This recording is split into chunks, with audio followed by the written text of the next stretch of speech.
لك ايه بقى؟ بيقول لك لعيبه الزمالك، اداره الزمالك قالت لهم ان هم يريحوا.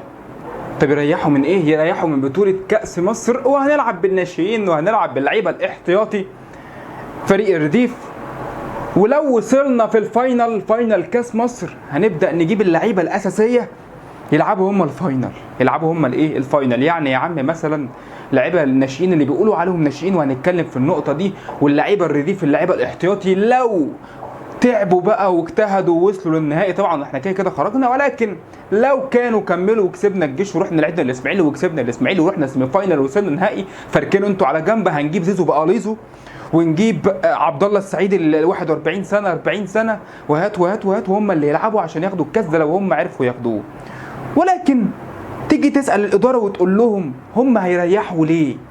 هل احنا لعبنا بطولات زي ما النادي الاهلي لعب مثلا كاس عالم الانديه، لعب ضغط في السوبر الافريقي، لعب ضغط في دوري الابطال، وصل للفاينل، يا عم لعب كونفدراليه ووصل للفاينل، ولكن بطوله الكونفدراليه وصلت للفاينل وخدتها مفيش اي مشكله. ولكن رغم الضغوط الكبيره اللي كانت عند النادي الاهلي اللي لعب كذا بطوله في الموسم الحالي، الراجل قدر ينافس على كل البطولات بعيد عن بطوله السوبر الافريقي اللي هو يعني دي البطوله الوحيده اللي هو ما خدهاش، وقدر ان هو كمان يفوز بدوري الابطال، يفوز بالدوري.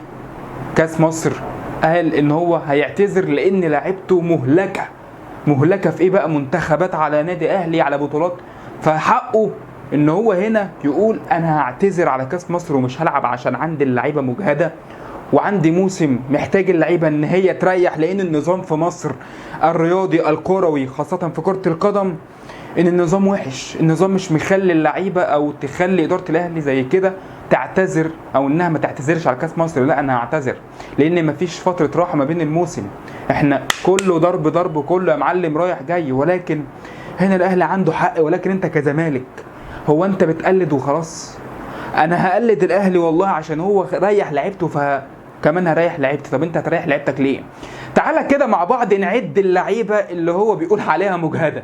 زيزو يا عم باستثناء زيزو، ورغم ان انا هقول لك برده فين الاجهاد، ولكن عبد الله السعيد فين الاجهاد يا معلم؟ ده جاي لك في نص الموسم من بيراميدز. ناصر ماهر يا معلم فين الاجهاد؟ ده جاي لك من نص الموسم من فيوتشر. احمد حمدي جاي لك يا معلم عادي، احمد حمدي يا عم صليبي، نجيبش الونش برده مصاب. هات لي بقى اللعيبه الثانيه، محمد شحاته مريحه بره ليه؟ فين الاجهاد يا معلم؟ جاي لك من نص الموسم من طلائع الجيش، بتريح لي مين تاني؟ يعني اللعيبه اللي انت مريحها لي ليه؟ فتيجي تقول لك بقى يا عم لا اصل هو الاجهاد، فده كلام فارغ ملوش اي لازمه. تيجي تبص بقى على الناحيه الثانيه يقول لك اصل انا بلعب بالناشئين وخرجت بالناشئين. محدش اجبرك تلعب بالناشئين رغم ان اصلا مفيش ناشئين، مفيش غير محمود الشناوي بيلعب حارس مرمى وسيرد باك، والباقي كله فين الناشئين بقى؟ رؤى ناشئين زياد كمال اللي جايب ب 30 مليون وكارثه حرفيا هنتكلم فيها في حلقه ثانيه، ده ناشئين. عمر جابر ده ناشئين اللي هو فين برضو عمر جابر. ناصر منسي ده ناشئين، سامسون ده ناشئين، شيكابالا ده ناشئين. اللعيبه دي كلها، مهاب ياسر مش عارف مين، عاطف، كل دول يا معلم ناشئين، اللعيبه دي كلها ناشئين. عندك انت النغمه اللي بتداري بيها على فشلك وعلى خيبتك. ولكن احنا كزمالك والله المشكله مشكلتين: مشكله عقليه الجمهور اللي بيساعدوا اي اداره في الاداره ان هم يديروا كيان كبير زي الزمالك بهذا الاسفاف وبهذا العقليه التعبانه، والناحيه الثانيه الادارات يا معلم. احنا عندنا الادارات صفر، لا في منظومه محترمه، لا في اداره محترمه، لا في اداره بروفيشنال قادره ان هي تكون حتى ناجحه في قارتها او ناجحه محليا. يعني محليا كده على الضيق كده ما بيننا وبين بعض فاشلين. فهنا الفرق ما بين الاهلي والزمالك لا فرق كبير وواسع. عشان تبدا ان انت تقرب من الاهلي لازم تعدل عقليتك سواء كجمهور. شوف جمهور الاهلي امتى يدعم وامتى يشجع وامتى يهاجم وامتى، وتشوف الاداره الاهلي هناك شغاله او بتبقى شغاله ازاي. ولكن ما تقوليش نريح من ايه؟